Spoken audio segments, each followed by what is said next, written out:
Good morning dear student, welcome to the way of solution number 1 study channel West Bengal. তো আমি তোমাদের Dalton sir, তোমরা এখন পাচ্ছ মিক্সড জিকে প্র্যাকটিস সেট 25। তো আজকের ক্লাসে প্রত্যেকে যারা কানেক্ট হয়ে গেছে অলরেডি শেষ পর্যন্ত দেখতে থাকবে। যে সমস্ত জিকে আলোচনা করা হবে তোমাদের আপকামিং সমস্ত এক্সামে কিন্তু কাজে লাগবে। তো আমার ক্লাস তোমরা পাচ্ছ সকাল 8:30 থেকে দ্য ওয়ে অফ সলিউশনে। প্রত্যেকে টাইমটা দেখে রাখো, সকাল 8:30 থেকে ক্লাস পাচ্ছ। যারা ক্লাস রেগুলার করো তারা তো জানো, এবং আমাদের the way of solution official Telegram group, এখানে তোমরা যুক্ত হয়ে যাবে প্রত্যেকে, কারণ সমস্ত ক্লাসের নোটিফিকেশন লিংক তোমরা পাচ্ছ টেলিগ্রামে। ওকে, তো আমরা আজকের আলোচনা শুরু করছি। সকলে খাতা পেন নিয়ে বসতে পারো এবং কোশ্চেনগুলো যেগুলো হবে নোট করবে। কোনটা ভুল হলো কোনটা ঠিক হলো তোমরা প্রথম থেকে কিন্তু মার্ক করতে থাকবে।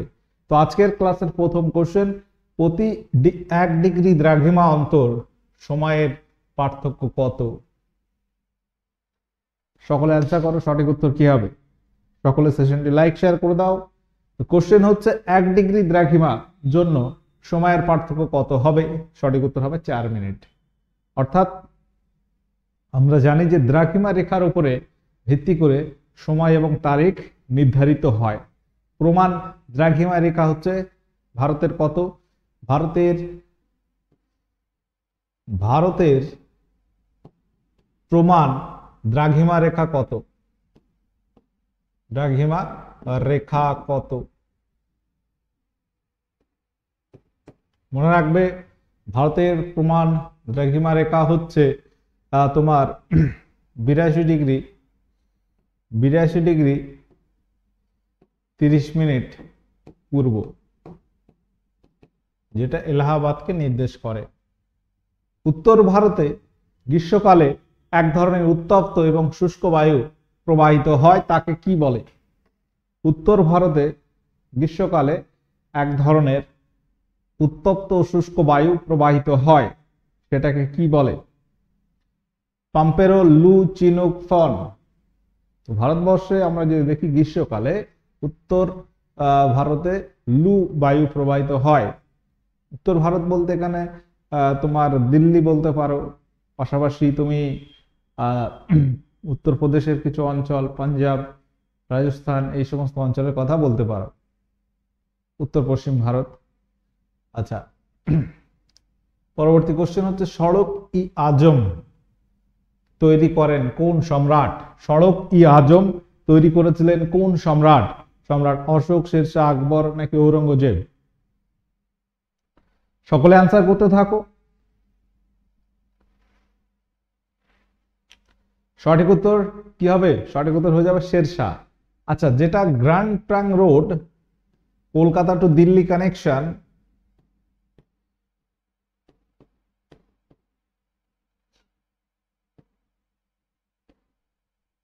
সেটাই কিন্তু সড়কই আজম। পরবর্তীকালে এটা সংস্কার করেছিল লর্ড ডালহৌসির সময়। তাহলে শেরশাহ প্রবর্তিত যে রাস্তা বা সড়ক তিনি নির্মাণ করছেন সেটা হচ্ছে সড়কই আজম। শেরশাহ কে ছিল? শেরশাহ ছিল তোমার মুঘল সাম্রাজ্যের মাঝখানে সুরি সাম্রাজ্য আছে 15 বছর মতো, সেই সুরি সাম্রাজ্যের প্রতিষ্ঠাতা শেরশাহ সুর, বা তার প্রকৃত নাম হচ্ছে ফরিদ খা সুর। তার প্রকৃত নাম থেকে কোশ্চেন আসে, প্রকৃত নাম কি? প্রকৃত নাম হচ্ছে ফরিদ খা সুর। কোন পরিকল্পনাকালে ভারতবর্ষে আইসিডিএস প্রকল্প চালু হয়? কোন পরিকল্পনাকালে ভারতবর্ষে আইসিডিএস প্রকল্প চালু হয়? প্রত্যেকে বলো, সপ্তম, অষ্টম, নবম নাকি পঞ্চম?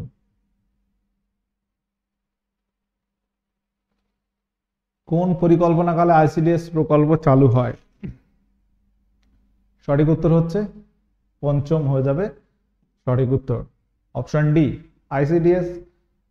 বর্তমান আইসিডিএস কর্মী কাজ করে মহিলারা আছে, 0 থেকে 6 বছরের বাচ্চারা আইসিডিএস স্কুলে পড়ে, যেটা চলতি ভাষায় খিচুড়ি স্কুল বলা হয়। তো সেই আইসিডিএস এর কথা বলা হচ্ছে। আইসিডিএস এর পুরো কথা কি? আইসিডিএস হচ্ছে integrated child development service.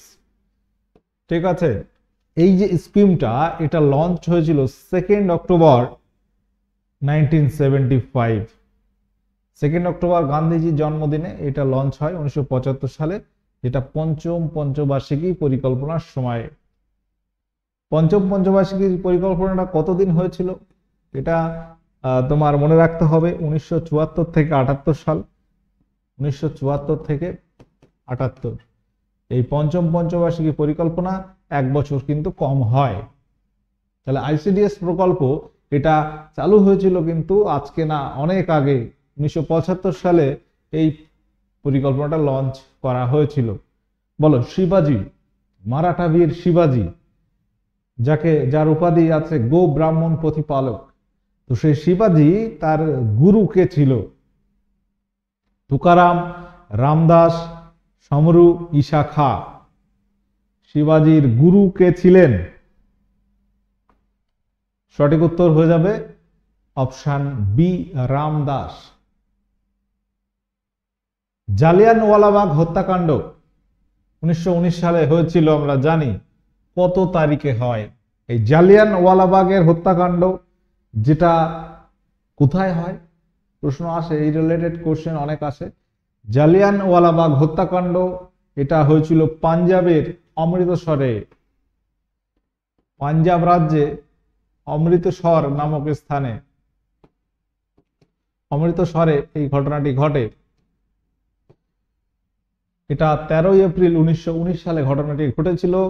Rowlatt আইন তার আগে চালু হয়েছিল 1919 সালে। রাওলাট আইনের পরিপ্রেক্ষিতে সমবেত মানুষের উপর মাইকেল ও ডায়ার তাদের নেতৃত্বে গুলি চলে এবং সেখানে দেখা যায় বহু মানুষ স্পট ডেড, মারা যায়।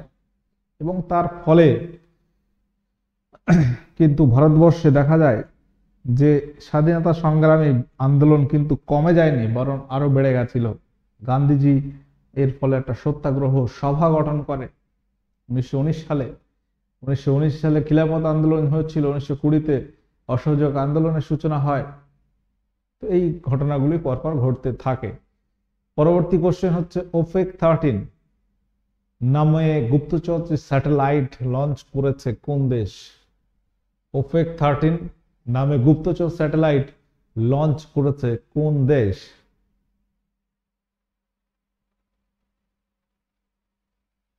বলো, সঠিক উত্তর এখানে মনে রাখবে অপশন সি, ইসরায়েল হবে সঠিক উত্তর, অপশন সি। এটা 5 এপ্রিল 2023 সালে।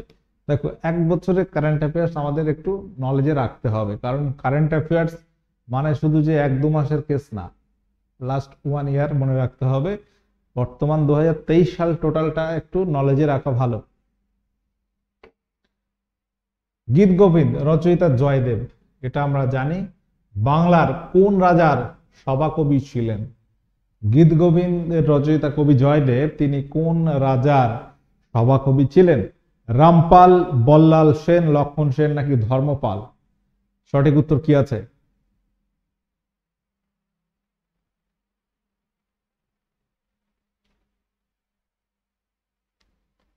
সঠিক উত্তর হয়ে যাবে এখানে লক্ষণ সেন। লক্ষণ সেনের সময় তোমার সেন বংশের রাজা লক্ষণ সেনের সময় তার সভাকবি ছিল কবি জয়দেব। রামপালের সভাকবি কে ছিল? রামপালের সময় সভাকবি ছিল সন্ধ্যাকর নন্দী। সন্ধ্যাকর নন্দী, সন্ধ্যাকর নন্দী রচিত কি? রামচরিত তিনি রচনা করেছিলেন। সন্ধ্যাকর নন্দী কি রচনা করেন? সেটা হচ্ছে রামচরিত। এগুলো তো পরীক্ষায় খুবই আসে। রিসেন্ট কলকাতা পুলিশে এসেছিল। রামচরিতের রচয়িতাকে সন্ধ্যাকর নন্দী। রামচরিত মানস বললে সেটা তুলসী দাস। বল্লাল সেন কৌলিন্য প্রথা চালু করে সেন বংশীয় রাজা। বল্লাল সেনের যে জীবনী, এটা হচ্ছে বল্লাল চরিত। কি রচনা করে বলতো? বল্লাল সেনের জীবনী বল্লাল চরিত রচয়িতা হচ্ছে আনন্দ ভট্ট। ধর্মপাল, পাল বংশীয় রাজা ধর্মপাল সোমপুর বিহার, বিক্রমশিলা বিহার ইত্যাদি কিন্তু প্রতিষ্ঠা করে। মিরাট ষড়যন্ত্র মামলা কত সালে হয় এবং এই মামলায় কতজনকে অভিযুক্ত করা হয়েছিল? মিরাট ষড়যন্ত্র মামলা এটি কত সালে হয়েছিল এবং এখানে কতজনকে অভিযুক্ত করা হয়েছিল? 23, 33, 59, 66। সঠিক উত্তর মনে রাখবে, 33 জনকে অভিযুক্ত করা হয় এবং এটা ঘটেছিল 1929 সালে। জয়তাপুর পারমাণবিক বিদ্যুৎ কেন্দ্র এটি কোন রাজ্যে অবস্থিত? জয়তাপুর একটা পারমাণবিক বিদ্যুৎ কেন্দ্র কোন রাজ্যে অবস্থিত? এই ধরনের কোশ্চেন পরীক্ষায় কিন্তু আসছে, তোমাদের এগুলো পড়তে হবে। ওকে, সঠিক উত্তর কি হবে? গুজরাট, মহারাষ্ট্র, উত্তরপ্রদেশ, কর্ণাটকের মধ্যে সঠিক উত্তর মহারাষ্ট্র, অপশন বি কারেক্ট হয়ে যাবে এখানে। এটা মহারাষ্ট্রের রত্নাগিরি ডিস্ট্রিক্ট এই জয়তাপুর পারমাণবিক বিদ্যুৎ কেন্দ্রটি পড়ছে, অবস্থিত। অসহযোগ আন্দোলন কোন সালে শুরু হয়েছিল? অসহযোগ আন্দোলন কোন সালে শুরু হয়?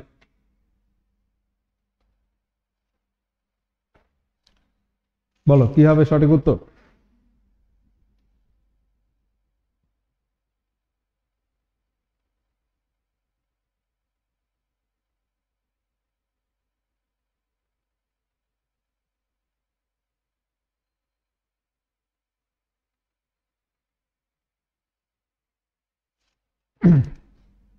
আচ্ছা, এটা প্রত্যেকে জানো, অসহযোগ আন্দোলন শুরু হয়েছিল 1920 সালে।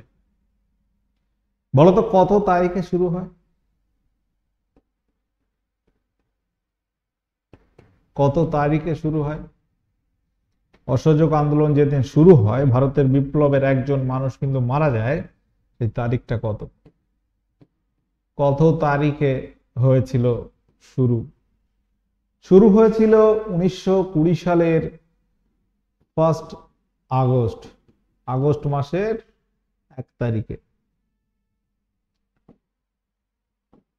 সেদিন মৃত্যু হয়েছিল কার?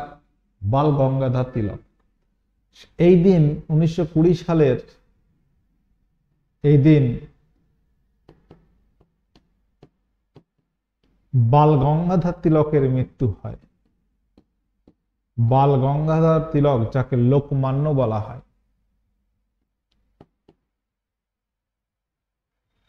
বাল গঙ্গাধর তিলকের মৃত্যু হয়। পরীক্ষায় এই কোশ্চেনটাও আসে যে অসহযোগ আন্দোলনের সূচনার দিনে কোন বিপ্লবীর মৃত্যু হয়েছিল? সঠিক উত্তর বাল গঙ্গাধর তিলক। আচ্ছা, এবার তোমরা বলবে যে এই অসহযোগ আন্দোলন যেটা আমরা বলছি যে 1920 সালের 1 আগস্ট শুরু হয়, এইটা কবে গিয়ে প্রত্যাহার হয়েছিল বা কবে এন্ড হয়? কবে সমাপ্ত হয়? বলো, অসহযোগ আন্দোলন কবে সমাপ্ত হয়েছিল?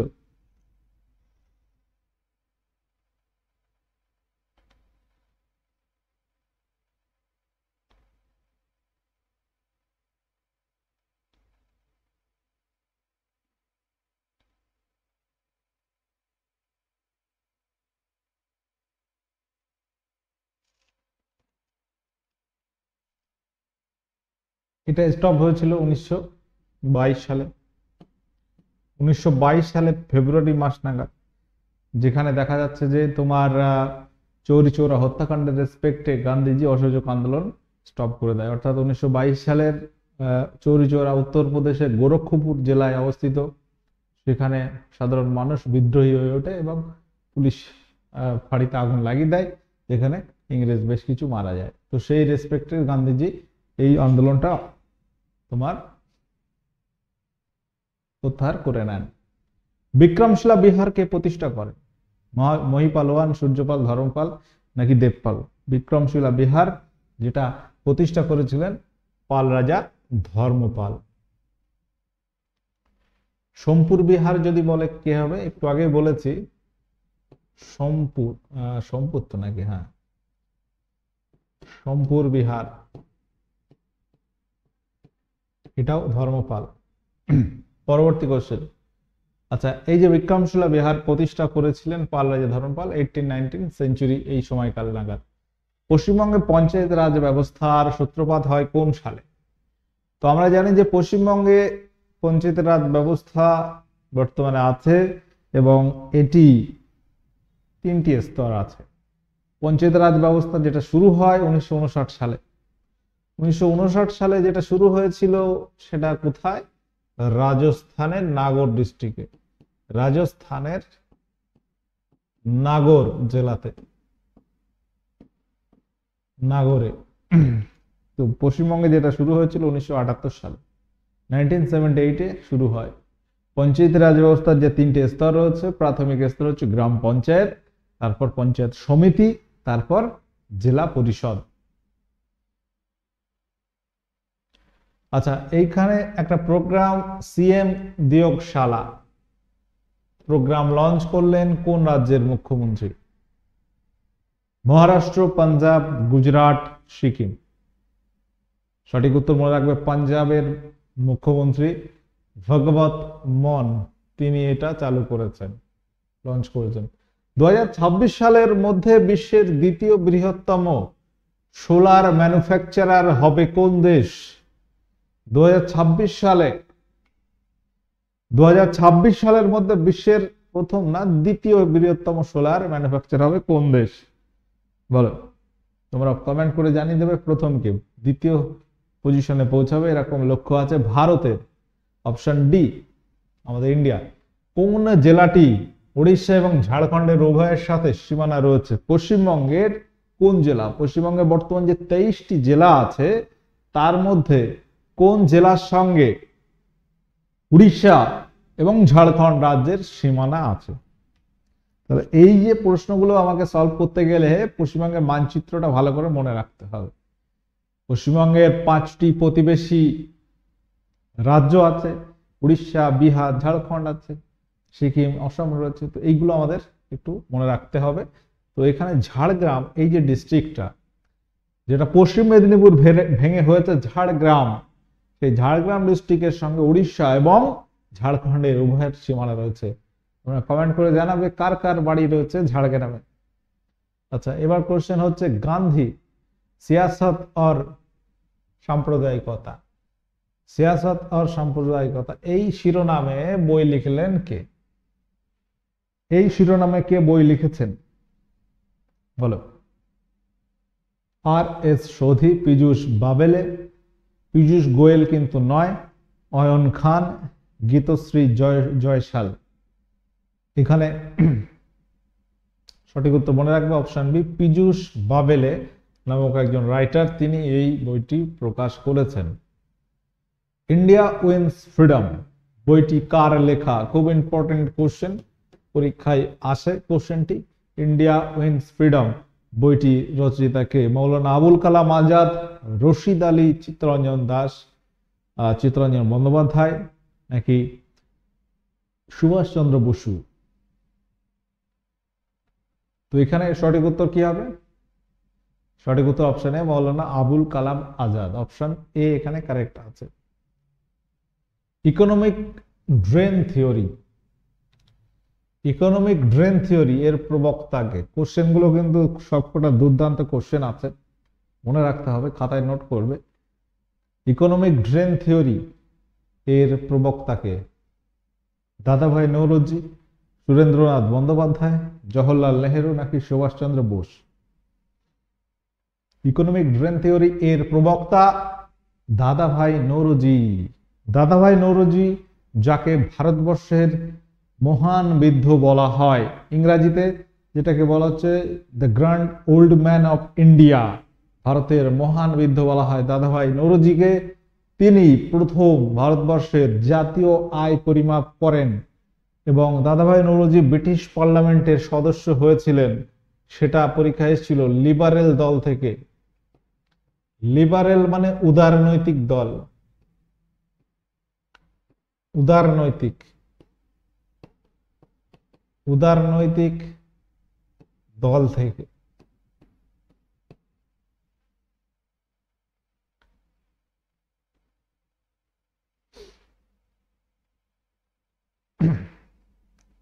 মিড ডে মিল প্রকল্প চালু হয়েছিল কোন সালে? মিড ডে মিল প্রকল্প চালু হয় কত সালে? 1995, 1975, 1980, 1985। মিড ডে মিল প্রকল্প, ভারতবর্ষে মধ্যাহ্ন আহার প্রকল্প, যেটাকে বলা হচ্ছে মধ্যাহ্ন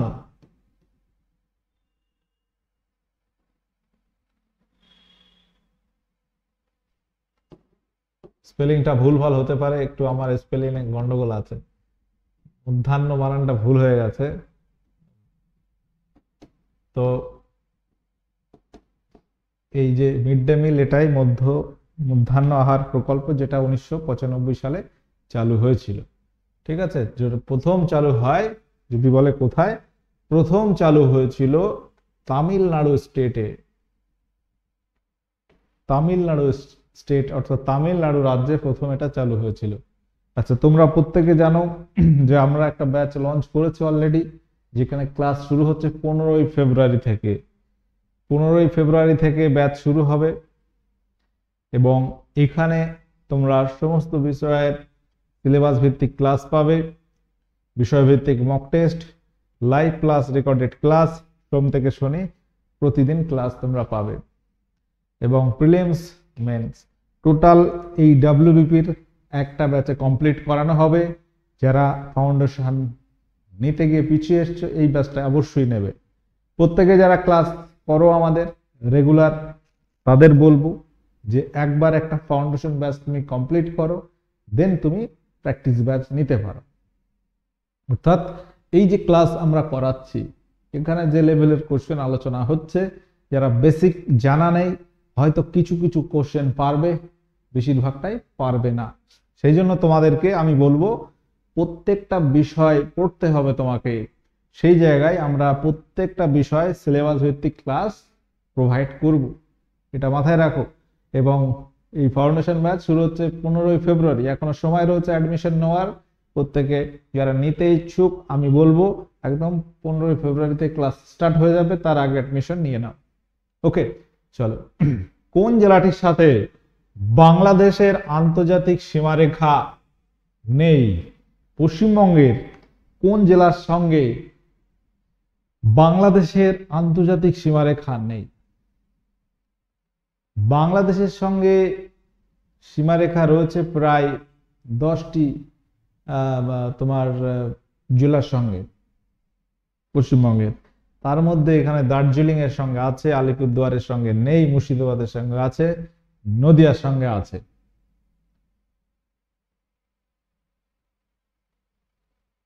নিচের কোনটি যমজ শহর নয়?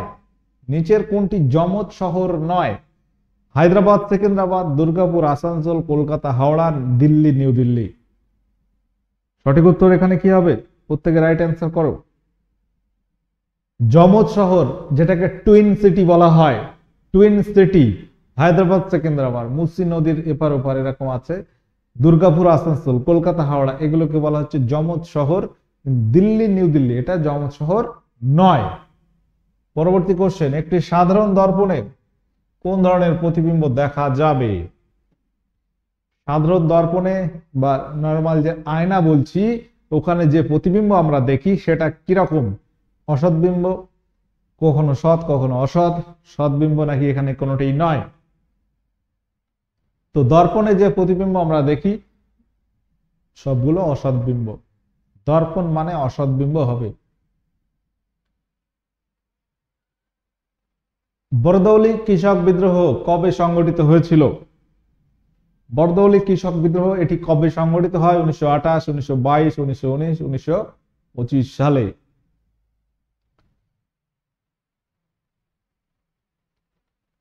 বরদৌলি কৃষক বিদ্রোহ এটি সংগঠিত হয়েছিল 1928 সালে এবং এই যেটা আমরা জানি যে বরদৌলি সত্যাগ্রহ নামেও জনপ্রিয়।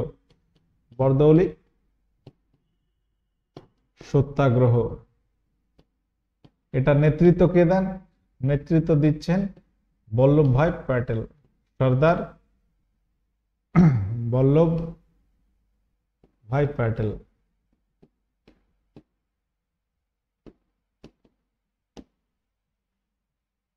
প্রথম ভারতীয় মহিলা যিনি পরপর দুটি ব্যক্তিগত অলিম্পিক পদক জিতেছেন, এটা তোমরা প্রত্যেকে পারবে, পিভি সিন্ধু হবে, অপশন ডি। এটা তোমাদের হোমওয়ার্ক ছিল, এটা অ্যান্সার হবে।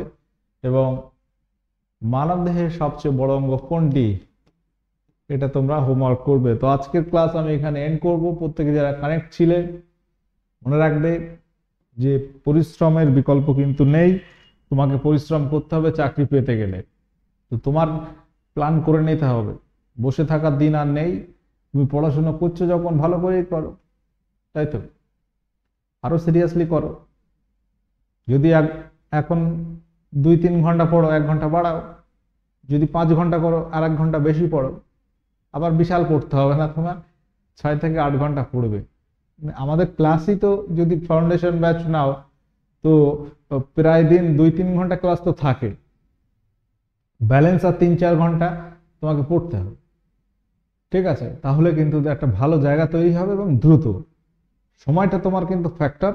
তাহলে তোমার সময়ে কমপ্লিট করতে হবে। একটা পরীক্ষা দিতে যাচ্ছ, তোমার টার্গেট থাকবে পরীক্ষার আগে ওই সিলেবাসটা টোটাল ভালো করে কমপ্লিট করে তারপর পরীক্ষাটা দিতে যাও, দেন একটা ভালো রেজাল্ট তুমি পাচ্ছ। পরীক্ষা হয়ে গেল 2 মাস পরে সিলেবাস শেষ হলে তো হবে না। আমাদের ওই জন্য একটা ব্যাচ টার্গেট করা হয়, 1 বছরের ব্যাচ হলে 5 মাসে আমরা কভার করে দিই, যাতে করে তোমার প্রস্তুতিটা খুব কম্প্যাক্ট হয়, দ্রুত হয়। এবং তার উপরে তুমি এবার যত পড়বে তত কিন্তু তোমার নলেজ আস্তে আস্তে গ্রো করবে। একদিনে তো এতটা সিলেবাস হবে না, বা 1 মাসে হবে না। সেটা মাথায় রাখতে গেলে আবার সময় লাগে। আমি যখন সায়েন্সের ক্লাস নেই ফাউন্ডেশনে, 1 ঘন্টা ক্লাস নেওয়ার পর কেউ আর নেওয়ার ক্ষমতা থাকে না। স্যার থাক থাক, আজকে এই পর্যন্ত থাক। একটা চ্যাপ্টার অনেক সময় কি হয় 2 দিন ধরে পড়াতে হয়, ব্যাপারটা এটা।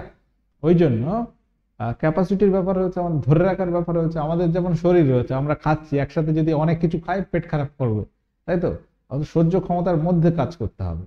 ওরকমই ব্যাপার, তোমার যে ধৈর্য আছে সেই অনুযায়ী তুমি পড়ো। দিনে তুমি যদি 5-6 ঘন্টা সলিড পড়ো না, তাই বিশাল পড়া হয়। 5-6 ঘন্টা মানে কম না, বিশাল পড়া হবে যদি তুমি সিরিয়াসলি পড়ো। আর যদি বই খুলে বসে থাকা হয় তাহলে তো কাজ হলো না আলটিমেট।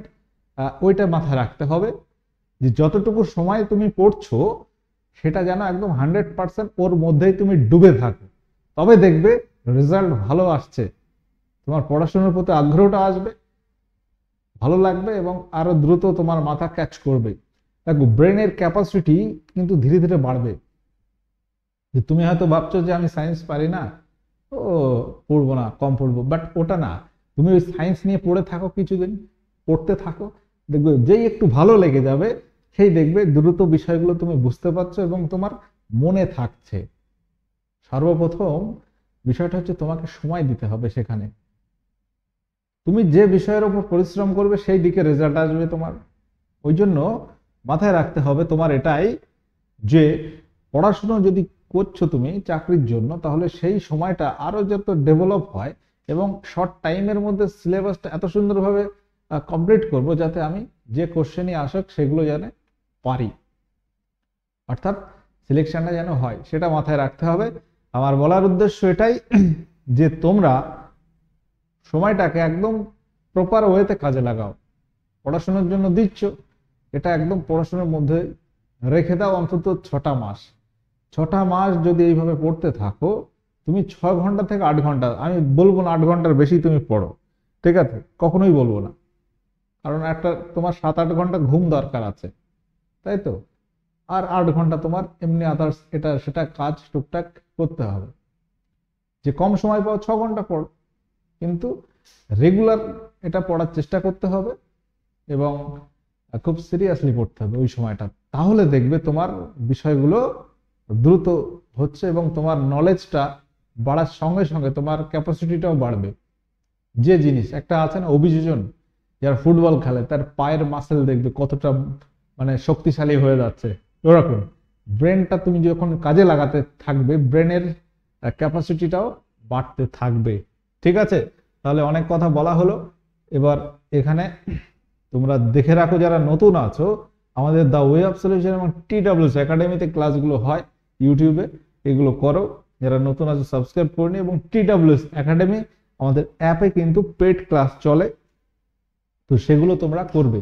যদি ক্লাস নাও তখন বুঝবে, এবং সেখানে ফ্রি মক টেস্ট, ফ্রি কিছু বিষয় রয়েছে, সেগুলো দেখতে পারো।